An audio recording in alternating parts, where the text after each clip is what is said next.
Jalam Katakarenu. So even that Katakarenu represents that Brahmakara vritti. So even that itself goes.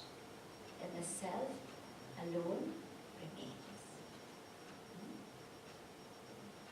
So with shlokas 2 to 5, we have seen that self-knowledge is the direct means to moksha.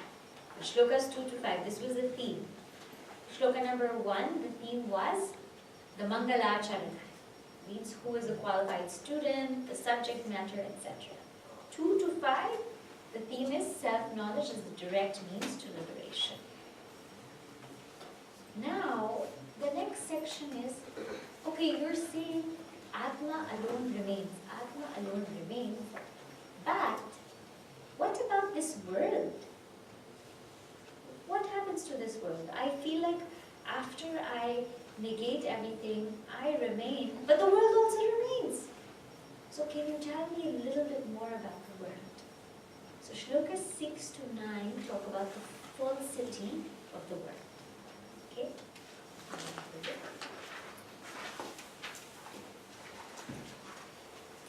Samsara swapnatulyo hi. Samsara swapnatulyo hi. Ragadveshadi sankulaha. Ragadveshadi sankulaha. Swakale satyavadbhati. Swakale satyavadbhati. Prabodhe satya sadbhavet. Prabodhe satya sadbhavet. Samsara swapnatulyo hi. Ragadveshadi sankulaha. Swakale satyavadbhati. Prabodhe satya sadbhavet. Samsara. That means the world of samsara. Swapnatulyaha is like dream. Raga dveshadi sankulaha. Sankulaha means full of raga, attachments, dvesha, aversions, adi, etc. Swakale satyavad bhati. In its time, in one time, satyavad, it appears so true. Bhati, it appears so true. Prabodhe, but when one wakes up, sati, prabodhe sati, when one wakes up, asad bhavet, it is unreal, or it is false. Now what does this mean? Samsara. Samsara, samsarati iti samsara. Samsara means the world of change. Every time it is changing. Every time there's ups and downs all around, going all over the place. This is called samsara. Just when you think everything's okay, not okay. And just when you think everything's not okay, it become okay. One day my pain and everything is in my back. Next day it's in my leg. Next day not I have pain, my spouse has pain. Next day not my spouse, my child has pain. Next day not us, my neighbor has pain. Every day something or the other is happening. This is called samsara. It's a continuous world of change. Not only are there changes within this world, within this realm, but after this birth, either I'm going up to a higher yoni or down to a lower yoni. Either I'm taking higher embodiments or lower embodiments. This is called samsara chakra. Again and again and again I'm in the samsara chakra. Samsara. Swapna. Swapna means dream. Right? What is dream? It's an avastha, a state. How many states do we have? 3. So this is one of the states. Now samsara is like dream. Raga dvesha sankulaha. It is full of attachment and aversion. And every day we studied in self-unfoldment. What's our preoccupation every day? Run towards my raga, run away from my dvesha. Whatever I like, I run towards. Whatever I don't like, I hide from. This is where all my energy goes every day. Every single day. This is my preoccupation. And when this raga dvesha determines my sukha dukkha. If I get something I like, I'm very happy. If I get something I don't like, I'm not happy. Samsara is also these dualities. Again, like, dislike, all of these dualities. Swakale. Swakale here means, Swakale is at the time of ignorance. At the time of ignorance, the samsara or this world, satyavad bhati, it appears real. Prabodhe here means, prabodhe sati, at the time of knowledge, it is asat or unreal. Asat here means mithya. Mr. Mithya. We took up in AtmaBodha. What is mithya? Mithya means that which appears but not really there. Why? Mithya, you can't say it's sat. You can't say it's absolutely true, because if it was absolutely true, it would always be there. But you cannot say it's completely asat. You can't say it's completely untrue because you perceive it. You cannot say it's completely untrue like the hairs on a rabbit or like a widow's child. So it is because it's not absolutely true, but you can still perceive it, it's called mithya. So asat in this context means mithya. So now how is samsara mithya? How is it that it's not absolutely true? How is it that it's appearing that it's not absolutely true? So first, this world, is its existence permanent or impermanent? Now think about this, huh? Just think, how many hours you sleep? How many hours a day? 6, 7 hours. 6, 7 hours. Which means 1/3 of your day you are sleeping. Which means 1/3 of your life you're sleeping. Right? Correct? So if you're 42, 14 years you're sleeping. When you're sleeping, where is the world? Is it there? It's there for you when you're sleeping. When you're sleeping, there's no notion of there's no raga dvesha when you're sleeping. There's no notion of all the things that are happening, all news events, this, that going on. There's no notion of it, absolutely.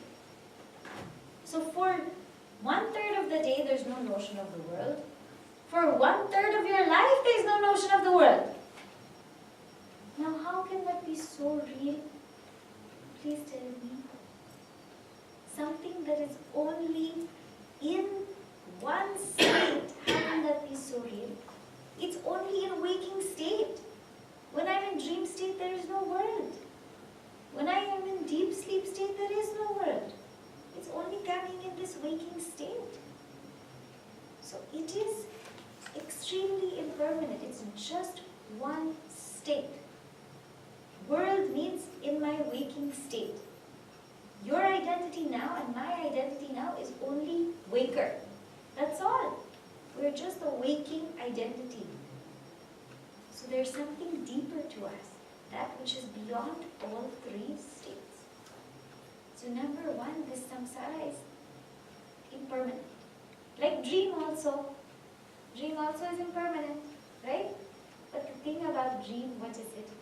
Why is it compared to dream? Because dream feels so real. Huh? Dream feels so real. When you're dreaming, you feel like, well, something's happening. But when you wake up, you're like, oh, it was just a dream. Right? Same thing as this samsara is that when you're in it, you feel like it's so real, so many things are happening. But to one who is awakened, like, that's it. That's what it is. And the thing is, when you wake up from dream, nobody has to tell you it's just a dream. You yourself know, isn't it? Nobody has to tell you that was just a dream. For the master, nobody has to tell them they're realized. When they wake from waking, they know that they're awake. They themselves know, nobody has to tell them. They don't have to check with anybody. You don't have to check with anybody if your dream was real or not. Right?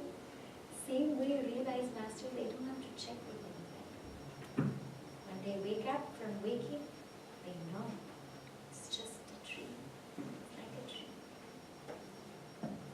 So it's totally impermanent. In terms of, it's a state, it's an avastha, like dream. What else like dream? Dream is drishya. It is seen. It is an object of my mind. Right? In dream, there's a subject and there's an object. And I'm objectifying all of these things in dream. I'm objectifying that there's a person and there's a place and there's an experience taking place. All of this I'm objectifying. The waking world also, I'm objectifying everything. Right? It's an object of the self. It's an object. So because the dream world is seen and the waking world is seen, you cannot call it absolutely real. These things come more and more in Mandukya Upanishad. You're just touching a little bit. Just giving us some skara. So that when we go through it, it will hit in some way. Other things, if you analyze about the waking state, is, I told you this in AtmaBodha. How many years have we lived? 40, 50 years. First 20 years, how much you remember? First 20 years of your life. 2 days. 2 days, huh? Or 2.5 hours, like Bollywood movie, right? This is all. So, like you see these things and you're like, how really can this be? You know? So it is Swapna Tulyaha, it's only like one dream. And only at the time of realization or knowledge, then I awaken. I wake up to waking. So it's not enough to wake up from dream state. One also has to wake up from waking state. Then this is true waking up. Yeah? Because waking up from dream state means I'm awake. Waking up from waking state means I'm awakened. Huh? So you have to go one step further. Now somebody might think, all of this jibber jabber you're saying, you know, like, but how do we interact in the world then, knowing that it's not real? How do we interact? How do we apply this knowledge? See, the world is only as much real as we give it reality. How real are my raga dveshas? As real as I make them. As real as, how real is my body pain? As real as I make it. Huh? If my mind is watching some nice movie, oh, where's my body pain? Forgot. You see how the kids are. They fall down. Crying 1 minute. After that, their friends are there, they play again. Well, what happened to your pain? Oh, it's not there, I want to play. But then when it's time to do homework or something, oh, I have so much pain, Huh? Right? You say the kids are like that. Right? We're also like that because whenever you give reality to that, it hurts more. Whenever you give less reality to it, it doesn't hurt as much. The world is like that. Give it as much reality as we need to. We don't need to give it so much reality. Whatever is required, that's how much you give. And that's how we interact with the world. And no need to start labeling everything as I like this, I don't like this, I like this, I don't like. It's just an object. It's just a thing. That's all. The purpose of the world is not for us to enjoy and go crazy. It's for us to evolve. So no need to label things as raga, dvesha. Just label it as growth. This happened, I have to grow from it. That's all. That's it. When I look at the world from these eyes, then the less reality I'm able to give to it. where I am to evolve from it. Because how real can it actually be? It's swapnava. It's like a dream. You think and look at parts of your life, it's like a dream only. From the absolute standpoint, this is just a dream.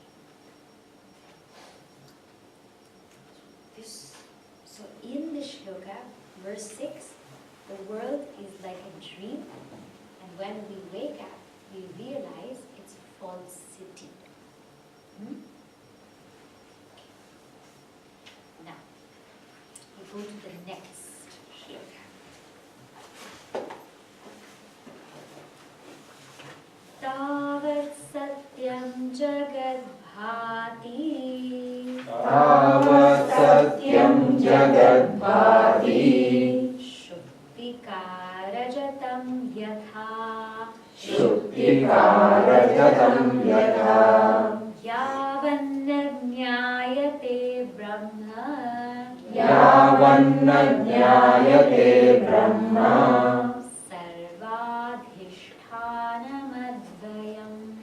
Sarvadhisthanamadhyayam. Tavat satyam jagad bhati. Shuktikarajatam yatha. Yavanna jnayate brahma. Sarvadhisthanamadhyayam. So, how long will this world appear to be true? Now it clarifies even a little bit more. Tavat satyam jagad bhati.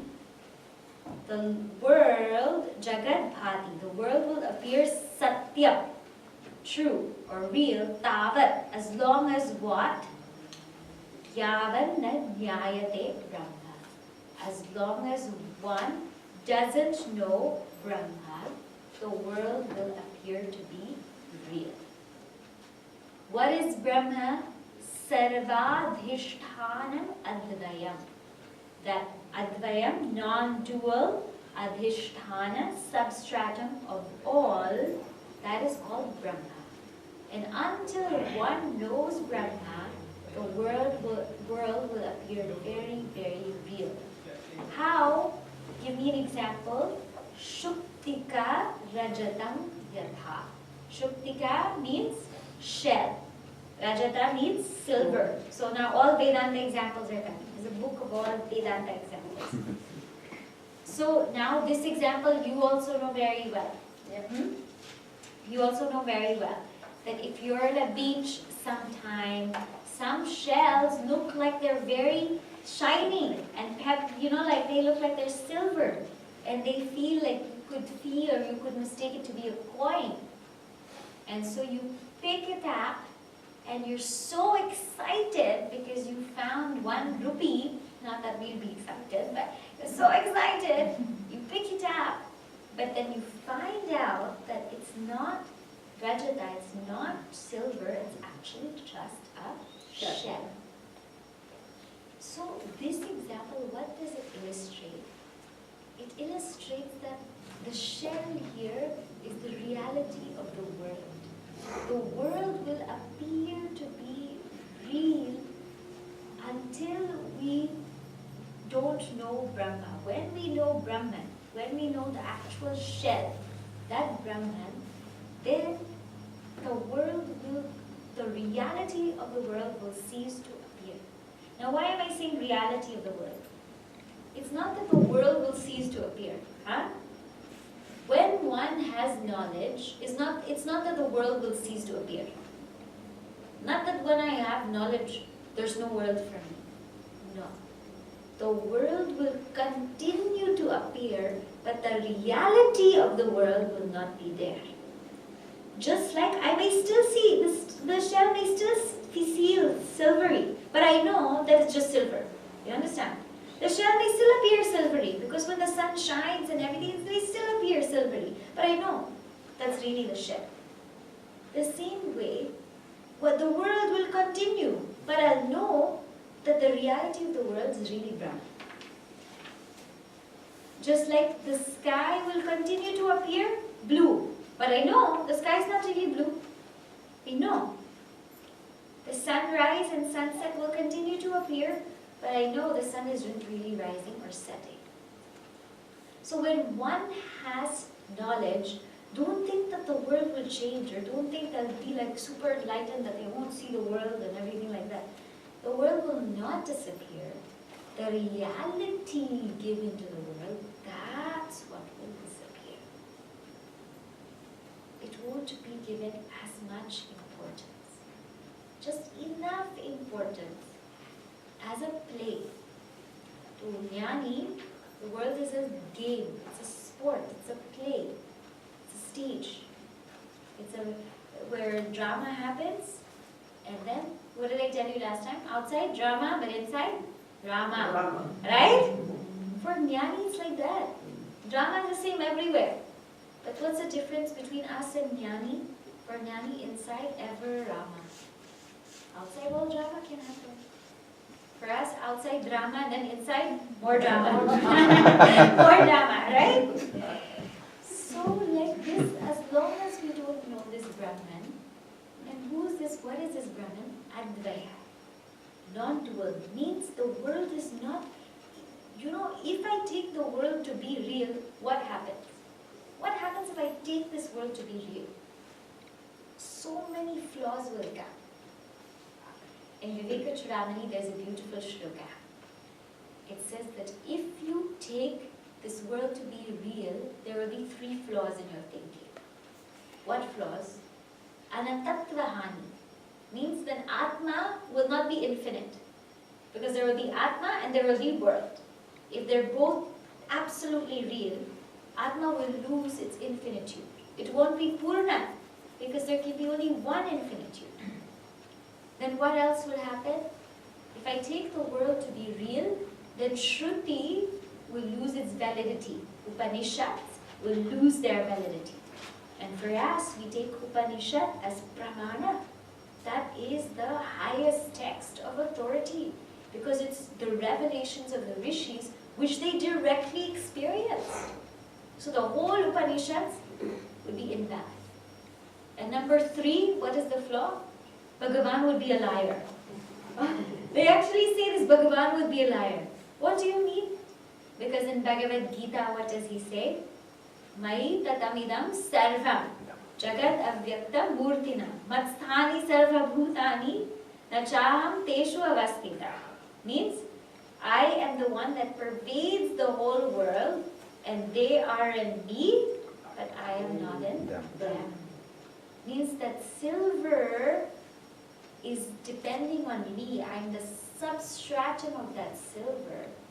But I, being the substratum, am not in them. I don't depend on the silver.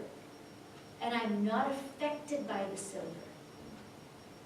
The same way, I, Brahman, am the substratum of the entire world. The whole world rests on me. But I don't depend on the world. And I am not affected by the world.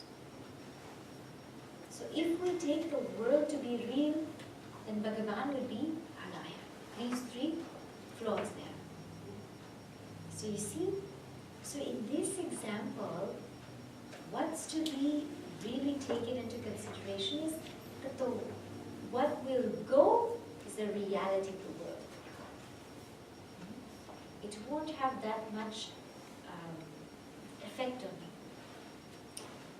Now, can you give me some practical, this is so high, I'm not going to do this, right?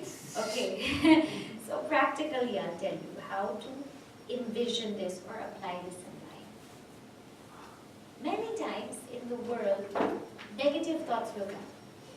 Negativity will come. Emotions will come, like fear, anger, jealousy, disturbances will come, botherations will come. But why do they come? Why do they come is because my mind is occupied in them.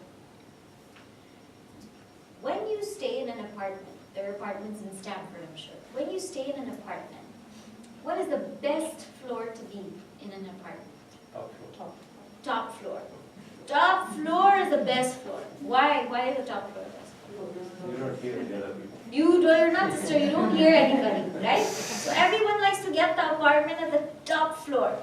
And that also is the priciest, right? And what about the view of the top floor? It's amazing. You like to invite people to your house so they can see the view, right? Right? Look at the view. Beautiful.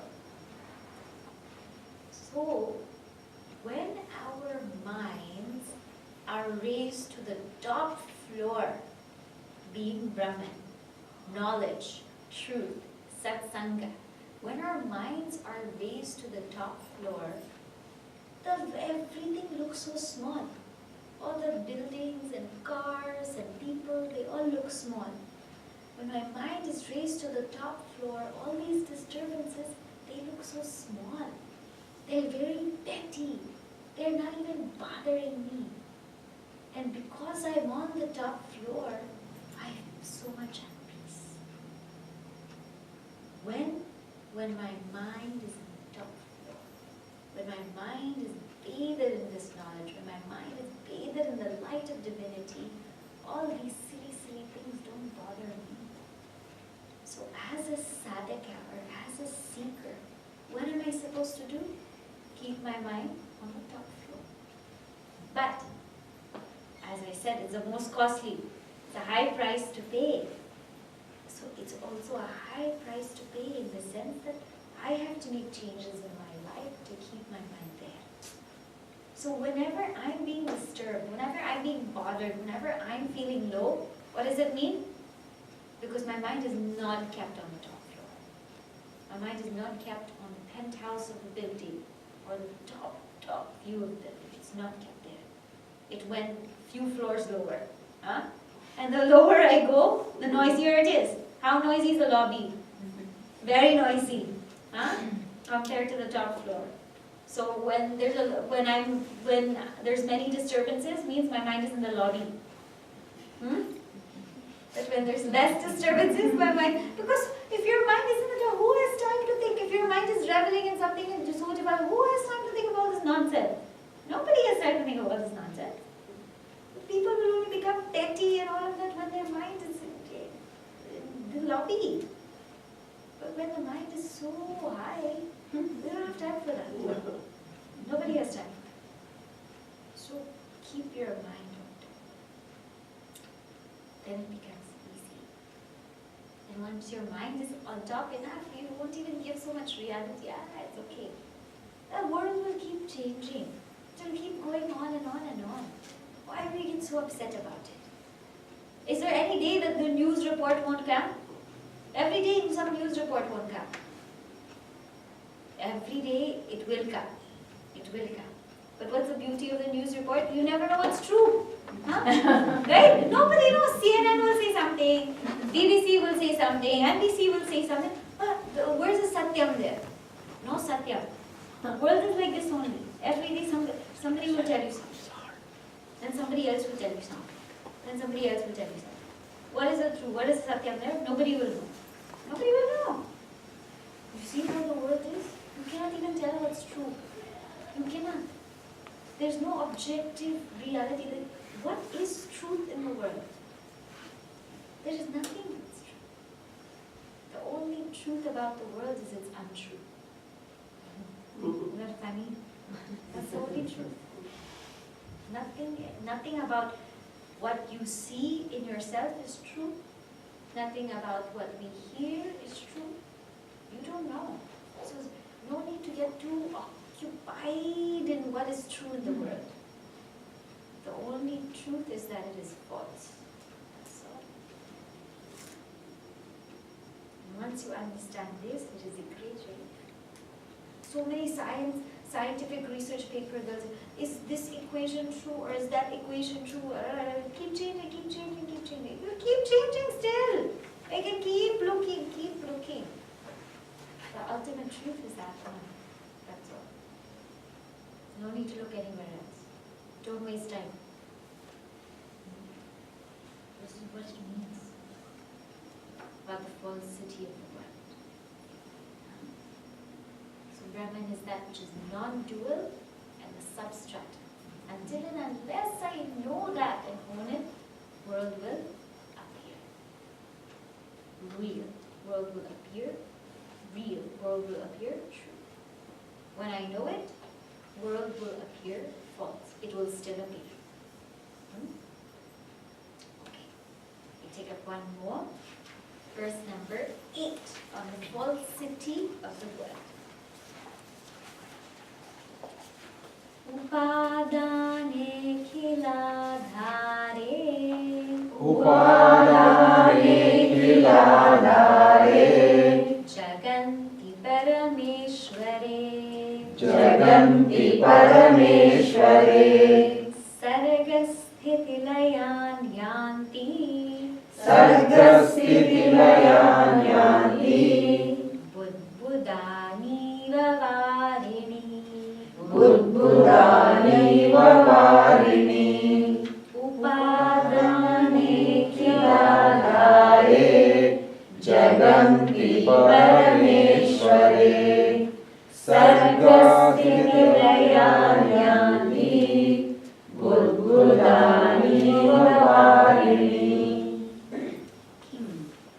Upadane, the material cause, akila dhare. Dhara, support, akila, support of everything. Jaganti parameshwari, means parameshwari in the supreme self.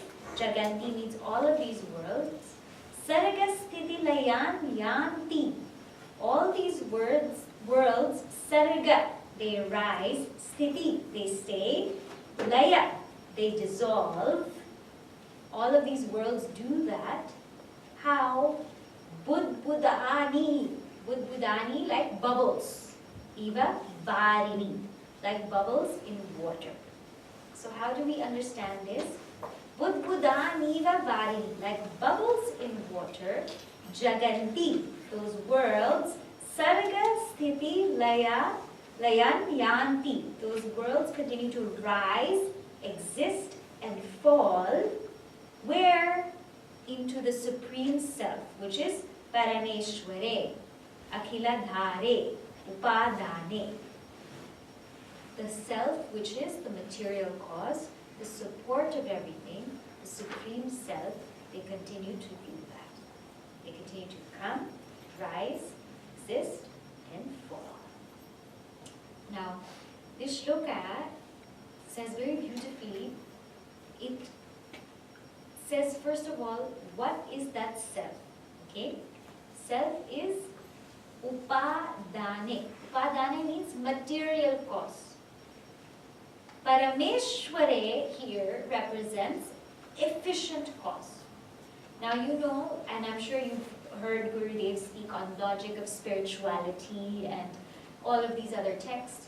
When you look at the world, there's always, or you look at anything, there's always two causes, right? Like when you make a pot, the actual material, the clay, is the material cause. Cause in Sanskrit is karana.